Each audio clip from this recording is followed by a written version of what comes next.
Ada kabar besar nih dari dunia pendidikan Indonesia.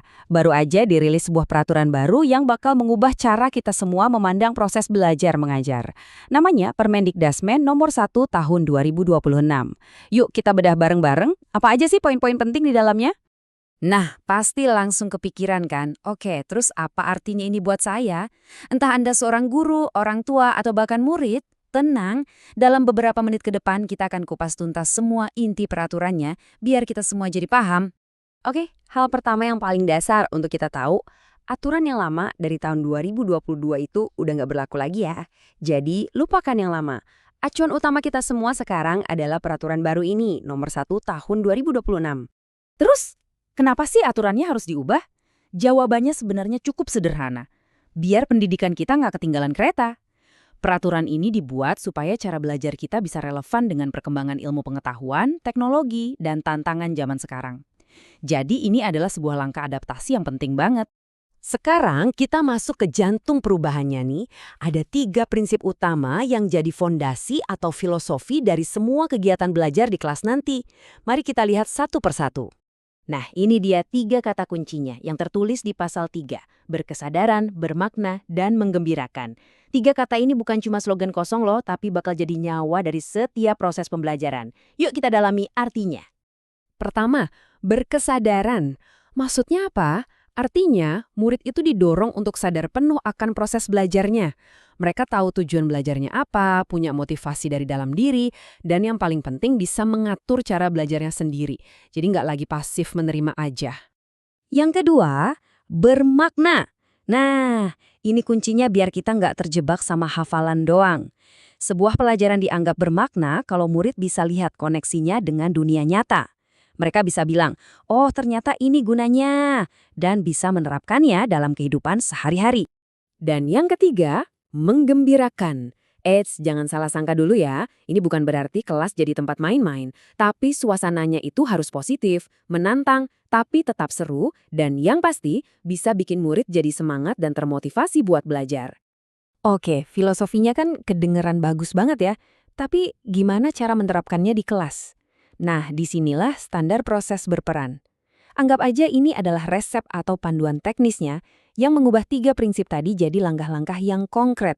Standar proses ini berfungsi sebagai pedoman nasional. Tujuannya cuma satu, memastikan proses pembelajaran dari Sabang sampai Merauke itu efektif dan efisien, supaya bisa mencapai standar kompetensi lulusan yang kita harapkan bersama. Kalau kita lihat definisinya di pasal 1, ini disebut kriteria minimal. Gampangnya gini, ini adalah standar paling dasar yang wajib dipenuhi di setiap sekolah supaya murid-murid kita bisa lulus dengan bekal kemampuan yang memang dibutuhkan. Standar proses ini dibangun di atas 3 pilar utama. Ini seperti siklus yang terus berputar.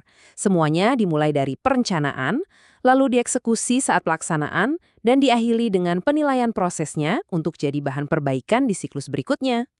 Nah, di tahap pelaksanaan, peran guru atau pendidik juga bergeser. Menurut pasal 9, guru itu bukan lagi sekedar pengajar yang transfer ilmu. Perannya ada 3, menjadi teladan, menjadi pendamping atau mentor, dan yang terpenting, menjadi fasilitator yang membantu murid menemukan jalannya sendiri.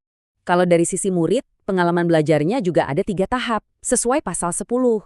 Jadi nggak cukup cuma memahami materi, tapi mereka juga harus bisa mengaplikasikan atau menggunakannya, dan yang paling dalam, mampu merefleksikan apa yang sudah mereka pelajari. Nah, ini dia salah satu perubahan yang paling besar. Jadi tolong perhatikan baik-baik. Penilaian itu bukan lagi cuma soal angka di ujian akhir. Fokusnya sekarang geser ke penilaian proses belajar itu sendiri, yang tujuannya adalah sebagai cermin untuk refleksi dan perbaikan berkelanjutan. Terus kalau yang dinilai adalah prosesnya, siapa dong yang berhak menilai? Apa cuma guru atau kepala sekolah aja? Jawabannya mungkin bakal sedikit mengejutkan buat Anda. Ternyata ini adalah kerja gotong royong. Pendidik menilai dirinya sendiri, sesama pendidik saling kasih masukan untuk membangun budaya belajar bersama, kepala sekolah kasih umpan balik, dan yang paling menarik, murid juga dilibatkan. Ingat ya, tujuannya bukan untuk menghakimi, tapi supaya semuanya bisa tumbuh dan jadi lebih baik bersama-sama. Oke, setelah kita bahas semua detailnya, mari kita tarik benang merahnya. Jadi secara praktis, apa sih artinya semua ini buat kita semua? Kalau mau diringkas, pergeseran terbesarnya adalah ini. Fokusnya pindah dari hasil akhir ke proses. Guru bukan lagi satu-satunya sumber ilmu, tapi seorang fasilitator. Murid bukan lagi objek pasif, tapi subjek yang aktif dan mandiri. Dan penilaian itu bukan lagi vonis, tapi alat untuk perbaikan bersama. Inilah semangat baru pendidikan kita. Peraturan ini sudah memberikan kita cetak birunya. Kerangkanya sudah jelas. Pertanyaan besarnya sekarang ada di pundak kita semua.